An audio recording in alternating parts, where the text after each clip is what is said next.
ខ្ញុំមិនមានឪពុកជាអ្នកមានទេមិនមែនមកពីអ្នកមានការអប់រំខ្ពស់នោះទេខ្ញុំបាននិយាយថាខ្ញុំបានព្យាយាមចូលរៀននៅសាកលវិទ្យាល័យ3ដងទាំងអស់សុទ្ធតែបរាជ័យជាលើកចុងក្រោយខ្ញុំបានទៅរៀននៅមហាវិទ្យាល័យគ្រូបង្រៀនដែលត្រូវបានចាត់ទុកថាជាថ្នាក់ទី3ឬទី4នៃទីក្រុងរបស់ខ្ញុំប៉ុន្តែខ្ញុំគិតថានោះជាសាកលវិទ្យាល័យដ៏ល្អបំផុតដែលខ្ញុំធ្លាប់មានល្អជាងសាកលវិទ្យាល័យ Harvard ឬ Wharton ទៅទៀតខ្ញុំបានដាក់ពាក្យសុំចូលរៀននៅសាកលវិទ្យាល័យ Harvard ចំនួន10ដងប្រឡងធ្លាក់ទាំងអស់ពួកគេមិនចង់ឃើញខ្ញុំផងគួរឲ្យខ្លាចណាស់ហើយខ្ញុំគិតថានោះជាជីវិតធម្មតាមួយវាពិតជាលំបាកណាស់នៅពេលនោះខ្ញុំពិតជាខកចិត្តខ្លាំងណាស់ព្រោះខ្ញុំបានបង្រៀននៅសាកលវិទ្យាល័យប្រាក់ខែរបស់ខ្ញុំគឺ$10ក្នុងមួយខែវាមិនងាយស្រួលទេប៉ុន្តែខ្ញុំជឿថាមានអ្វីមួយកំពុងរង់ចាំខ្ញុំនៅទីនោះហើយខ្ញុំត្រូវខិតខំធ្វើការដើម្បីបញ្ជាក់ខ្លួនឯងនោះគឺជាបទពិសោធន៍ដ៏លំបាកមួយហើយខ្ញុំមិនដែលគិតថាខ្ញុំឆ្លាតនោះទេគ្មាននរណាម្នាក់ជឿថាខ្ញុំអាចទទួលបានជោគជ័យនោះទេពីព្រោះមនុស្សគ្រប់គ្នានិយាយថាបរិសម្នាក់នេះគិតខុសគ្នាគិតឆ្កួតអ្នកដឹងទេពួកគេគិតអំពីអ្វីមួយដែលមិនដែលដំណើរការ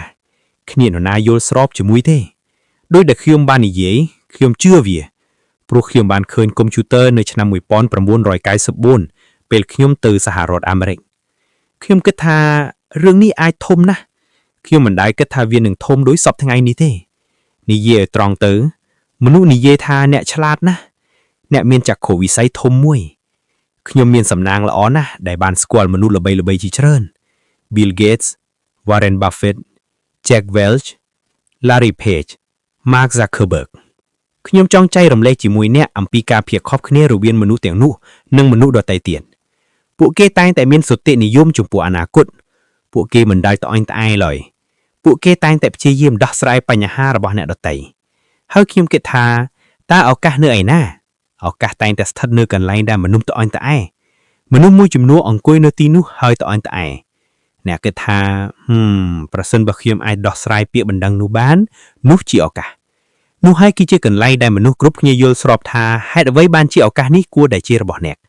ពីព្រោះមនុស្សជាច្រើនមិនយល់ស្របជាមួយអ្នកហើយអ្នកគិតថានេះល្អគិតដោយប្រុងប្រយ័ត្នហើយស្វែងរកក្រុមមនុស្សដែលធ្វើការជាមួយគ្នាហើយធ្វើឲ្យប្រកាសថាមនុស្សដែលធ្វើការជាមួយអ្នកជាមួយគ្នាជឿលើសុបិនមិនថាអ្នកវិនិយោគជឿលើរឿងនេះឬអត់មិនថាមិត្តភ័ក្តិរបស់អ្នកជឿឬអត់មិនថាឪពុកម្ដាយរបស់អ្នកជឿឬអត់ទេនោះមិនសំខាន់អ្នកជឿវាក្រុមរបស់អ្នកជឿវាហើយធ្វើការទាំងយប់ទាំងថ្ងៃលើរឿងនេះនោះហើយគឺជារបៀបដែលរឿងរ៉ាវកើតឡើងមនុស្សគ្រប់គ្នាគឺដូចគ្នាពីព្រោះយើងជាប់គាំងពីខ្សែបន្ទាត់តែមួយទ្រព្យសម្បត្តិល្អបំផុតដែលអ្នកមានគឺអ្នកនៅក្មេងកុំត្អូញត្អែរអីទុកឲ្យអ្នកដទៃត្អូញត្អែរអ្នកនោះត្អូញត្អែរអ្នកដែលបរាជ័យ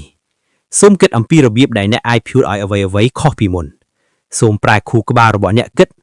តើមានឱកាសនៅខាងក្រៅទេតើមានអ្វីដែលខ្ញុំអាចធ្វើបានដែលធ្វើឲ្យមានការខុសគ្នាទេសូមគិតអំពីរឿងនេះ